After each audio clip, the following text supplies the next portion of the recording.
Hello guys అందరికి అన్న phone చేసి ముఖం కట్టుకొని రెడీ ఉండి వస్తున్నాడు. అన్న వచ్చేట్లో చిన్న చాయ్ అయితే తాగేసిన. అన్న ఫోన్ చేసి గుడి దగ్గర రారా అన్నాడు. గుడి దగ్గరికి అయితే బయలుదేరిపోయినా. అన్న నేను కలిసి అయితే నర్సాపురం అయితే బయలుదేరిపోయినా. ఇప్పుడు నర్సాపురం అంటారా పవన్ ఆధార్ కార్డ్ అప్డేట్ చేసుకుంటా అంటే అందుకే పోతున్నాం. నర్సాపురం అయితే వచ్చినాం కానీ ఎక్స్చేంజ్ ఆఫీస్ ఏమో మాకు తెలియదు. అరగంట నుంచి అయితే ఎత్తుకుతున్నాం. ఆఫీస్ అయితే దొరికింది కానీ ఈ రోజు ఆఫీస్ కి లేవంట. వచ్చిన దారిని ఇంటికి అయితే బయలుదేరిపోయినాం. మధ్యాహ్నం మన బండికి అయితే పెట్రోల్ అయితే ఓపించేసినాం. దానికి 500 ఓపించినాక మనకు కడప అవుతుంది. మధ్య టీ టైం కనిపిస్తే ఆయన చిన్నగా 2 చాయ్ 2 సమోసా తీసుకున్నాం. ఫాస్ట్ గా తాగేసి మళ్ళీ ఇంటికి అయితే బయలుదేరిపోయినాం. ఇంటికి వచ్చినాక మన నాయన అయితే కలిసిండు. ఒడ్లు నేర్పిన కోదాం పండి అన్నాడు. మాకు కూడా ఏం పెద్ద పీకే పని లేదని చెప్పేసి అన్న వాళ్ళే ఒడ్లు నేర్పిన కథ వచ్చేసినాం. కష్టపడి ఒడ్లు నేర్పుతుంటే చూడండి బండి మీద కూర్చొని ముచ్చట్లు పెడుతుండు. ఫాస్ట్ గా ఒడ్లు నేర్పేసి మళ్ళీ ఇంటికి అయితే బయలుదేరిపోయినా. చక్కగా ఇంటికి వచ్చి బండి తీసుకొని అయితే వాలీబాల్ ఆడుతున్నట్టు చూడడానికి అయితే వచ్చేసిన. అంతలోనే మనోడు వచ్చి పారా తిరని కోదాం అన్నాడు. మా ఊరి చెర్ర మా పొరలు చేపలు ఆడుతున్నారని తెలిసి మా ఊరి చెర్రకు అయితే వచ్చేసినాం. మనోడు పొరల దగ్గరికి గాలం గుంజుకొని వేయగానే ప్లాన్ అయితే పడ్డది. మళ్ళీ ఆడికి దండయాత్రకు బయలుదేరిపోయినా. మనోడు డ్రైవింగ్ చూడండి షూర్ వచ్చిన పేషెంట్ లాగా పాపం అర్జెంట్ అనుకుంటా.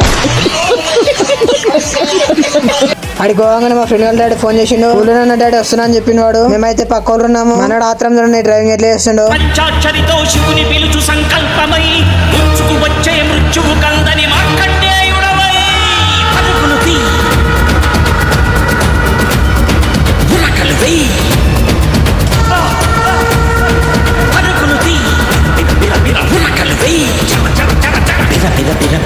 అక్కడికైతే చక్కగా ఇంటికి వచ్చేసిన. వాళ్ళు ఇంటికి వెళ్ళిపోయారు. నేను కూడా ఇంటికి వెళ్ళిపోతున్నా. టుడే వీడియో ఎట్లా అనిపించిందో కామెంట్ చేయండి. సబ్స్క్రైబ్ చేసుకో. బాయ్.